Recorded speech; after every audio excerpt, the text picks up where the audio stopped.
Hello guys, welcome back to the channel. आज हम बात करेंगे इनकम टैक्स प्रोसेसिंग से जुड़े टॉपिक के बारे में और इनकम टैक्स रिफंड से जुड़े टॉपिक के बारे में। वीडियो को तो दोस्तों वीडियो को हम स्टार्ट करते हैं। अब देखते हैं कि देखिए, अगर आपने 31 जुलाई से पहले पहले आपने रिटर्न फाइल कर दिया है तो आपको रिफ़ंड लेने के लिए मतलब आपकी सारी आईटीआर वगैरह जो होगी वो आपकी अब तक प्रोसेस हो जानी चाहिए थी। लेकिन अभी क्या डिपार्टमेंट काफ़ी टाइम ले रहा है रिफ़ंड प्रोसेसिंग करने में। तो जिन्होंने क्या 31 जुलाई से पहले पहले उन्होंने रिटर्न फाइल कर दिया है तो उनकी अभी तक रिफ़ंड आना स्टार्ट हो गए हैं। क्योंकि मेरे भी काफ़ी क्लाइंट्स हैं जिनके मैं रिटर्न फाइल किए थे जुलाई से पहले, 31 जुलाई से पहले या within the last due date के लास्ट वीक में, तो उनके रिफ़ंड्स आना स्टार्ट हो गए हैं जो कि ज़्यादा थे।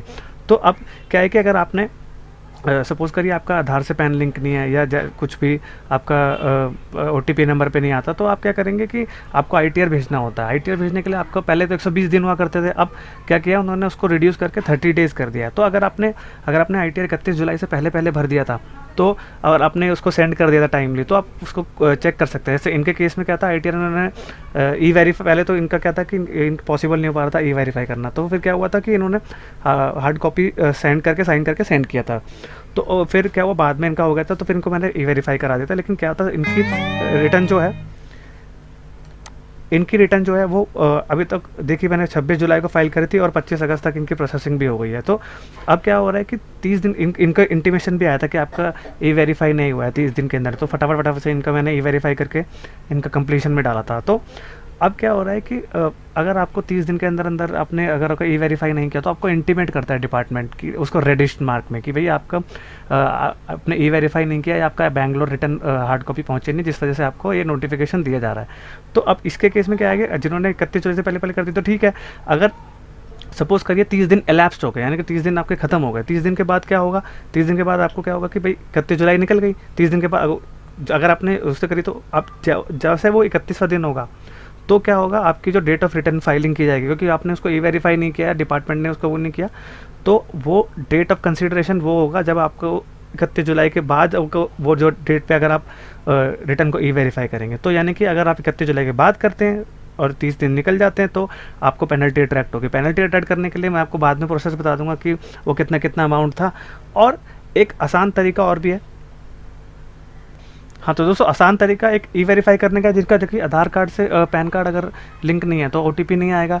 तो डिपार्टमेंट ने बहुत सारे वेरियस ऑप्शंस खोल दिए थे कि जिसमें आप ओटीपी ले सकते हैं, या तो आप डीएससी से कर सकते हैं, या तो आप अगर आपके पास नेट बैंकिंग है तो नेट बैंकिंग के थ्रू कर सकते हैं। और सबसे बेस्ट ऑप्शन मेरे को ये लगता है कि आप अपने एटीएम पे जाइए, एटीएम पे आप जाइए, आप वहाँ पे अगर अपना एटीएम कार्ड डालेंगे तो आपके पास आएगा कि मतलब ओटीपी जनरेट करने का ऑप्शन आएगा वहाँ पे। तो वो ओटीपी होता है, वो 72 घंटे के लिए वैलिड होता है। तो आप क्या करिए, सिंपल अगर आपका आधार से पैन लिंक नहीं है तो अगर आपका ओटीपी नहीं आ रहा है तो आप अपने एटीएम पे जाइए, पिन जनरेट करिए, 72 घंटे तक वो वैलिड होता है। आइए यहाँ पे और उसी पे ऑप्शन पे जाके क्लिक करके आप उसको ओटीपी के डालेंगे तो आपको ई वेरीफाई हो जाएगा। तो ये प्रोसेस बहुत ही आसान प्रोसेस था जो कि मैंने आपको आसान तरीके से समझा दिया है।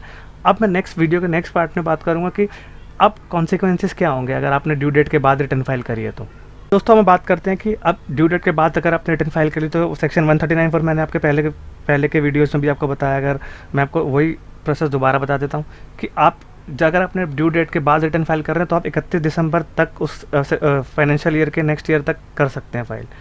तो अब क्या कर सकते हैं, हाउ मैनी टाइप कर सकते हैं, रिवाइज भी कर सकते हैं काफ़ी टाइम, और yes even after refund issued के बाद भी आप वैलिडिटी रिटर्न फाइल कर सकते हैं। और आपकी हाउ टू फाइल, अब हाउ टू फाइल क्या होगा, उसकी पेनल्टी होगी।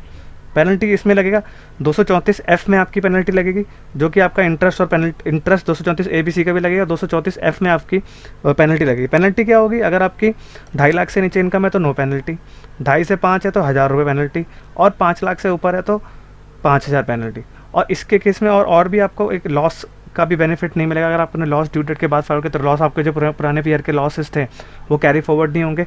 आपको एग्जेम्पशंस डिडक्शंस वगैरह नहीं मिलेगी, 10A 10B 80IA 80IB IC ID IE ये सब आपको डिडक्शंस वगैरह नहीं मिलेंगे। तो गाइस यही था एक छोटा सा वीडियो जो कि आपको मैंने ITA प्रोसेसिंग का मैंने प्रोसेस बता दिया पहले, फिर आपके कितने दिन के अंदर अंदर आपको उसको ई वेरीफाई करना है या बैंगलोर भेजना है ये उसके बाय कोरियर, और उसके बाद के जो कॉन्सिक्वेंसेस होंगे ड्यू डेट के बाद जो रिटर्न फाइल होगी उसके बाद। और रिफ़ंड अगर आपका नहीं आया तो रिफ़ंड के बारे में भी मैंने आपको बता दिया कि आपने 31 जुलाई से पहले पहले तो सबके रिफ़ंड आना स्टार्ट हो गए हैं, और ड्यू डेट के बाद भी करेंगे तो उसका टाइम भी डिपार्टमेंट अपनी तरह से लेगा और 1000 रुपये की पेनल्टी भी लेगा, 2.5 लाख से नीचे है तो 2.5 लाख से ऊपर है तो 1000 रुपये की, 2.5 लाख से नीचे तो 0, और 5 लाख से ऊपर है तो 5000 की पेनल्टी। तो गाइस ये था एक छोटा सा वीडियो जो कि मैंने आपको आसान तरीके से समझाया था। और इस वीडियो में कुछ भी अच्छा लगा तो मेरे चैनल को लाइक, सब्सक्राइब एंड शेयर करिए, और बेल आइकन भी प्रेस कर दीजिए, जिससे कि मैं आपको मेरी वीडियोज़ के टाइम टू टाइम नोटिफिकेशन मिलते रहे और आपको इन्फॉर्मेशन मिलते रहे।